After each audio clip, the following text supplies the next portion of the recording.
Let's get a quick check on where the markets could be heading as the day progresses. Joining us for that conversation is Jeff Stout, founder of Saut Strategy, is also portfolio manager and chief investment strategist at Capital Wealth Planning. Michael Tyler is also here, chief investment officer at Eastern Bank Wealth Management. Good morning to both of you. Jeff, I'm going to start with you.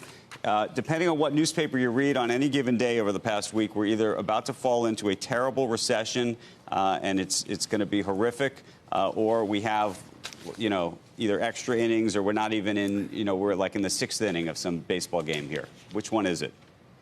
I think we're in the sixth inning. I think this market, the secular bull market that we're in, I think has years left to run. And I think that you should be pretty much fully invested here. It was about 3 weeks ago on your show that I said the market bottomed yesterday, and that was August 5th with a 90% downside day, meaning 90% of the total volume traded came in on the downside. Since then, you've had another 90% downside day on August 14th, and you've had two almost 90% upside days. That, Andrew, is the way bottoms are made. So we think the lows are in. The market might be a little bit ahead of itself on a very short-term trading basis. But again, I think the market's going substantially higher. Just so we're clear, you say you think the market might be a little ahead of itself. How much ahead of itself? And why, if that's the case? You've rallied 100 S&P points in a very short period of time. So it wouldn't surprise to see the market kind of stall here. But I don't think any pullback is going to be that much. Again, I think the lows were in. I think they were made on August 5th at 28.22. We came back and retested that area twice, and you've not been able to make a lower low. So we think the lows are in. We think the market may stall here for a few sessions, but we think it's eventually headed much higher. Michael, you agree with Jeff there? I don't know about much higher, but I do think that the market is probably headed higher in the short term. The interesting thing is that earnings are beginning to come in a little bit soft, and we do have some signs that if the next round of tariffs is implemented a little bit in September and perhaps more in December, depending on how the politics goes, that could really meaningfully impact the consumer. Home Depot gave us a tiny touch of that this morning.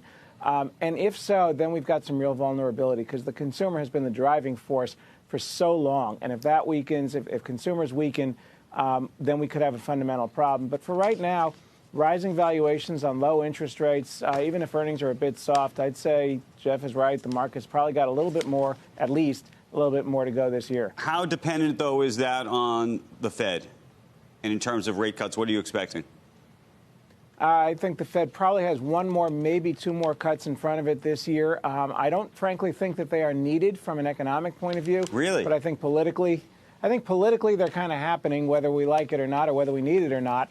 But if you look at the basic things that the Fed looks at, unemployment, inflation, overall GDP growth, they're checking in just fine. The economy is doing fine right now, despite the fears. So right now you've got this tug of war between the president trying to implement tariffs, which could hurt the economy, and the Fed trying to prevent damage to the economy. That's, maybe a prophylactic cut might be in order. And we'll see what Chairman Powell says this week at Jackson Hole. Jeff, speak to the tariff issue, but also to this at least view that earnings are going to be tougher to come by next year. Well, I've been hearing for 2 years that earnings are not going to come in up to expectations, and that point of view has been dead wrong. I continue to think earnings, while they're softening a little, I think they're still going to come in better than most people expect.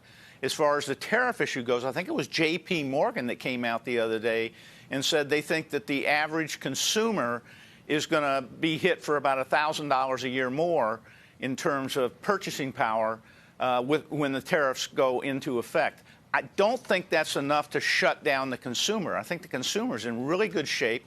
The banks I talk to say there's been no deterioration in consumer credit or consumer loans. So, again, I think the economy's not going into a recession. I think all this brouhaha about an inverted curve is nonsense in the short run. Hey, Jeff, would you buy banks right now? I would.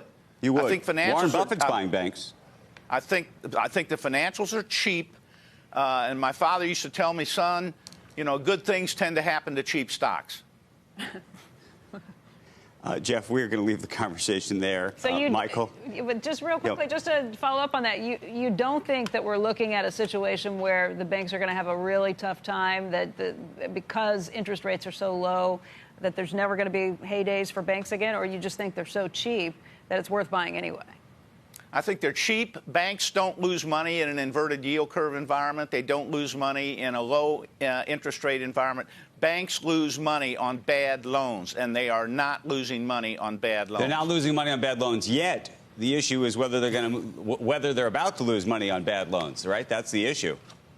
That if the economy goes into recession, you're right, but I don't see any chance that the economy's dipping into a recession here. Hey, Jeff, a couple months ago it said Raymond James Super Bowl Jeff Saut retires at 69. That was your demise was greatly exaggerated. What you left Raymond James, but now you got your own firm. But that you retired from Raymond James, or what is? I just clear that up for me. You seem fully engaged. Yeah, I retired from Raymond James. We're writing a strategy letter that I've written for 49 years, and I'm helping to manage $1.5 billion for capital wealth planning.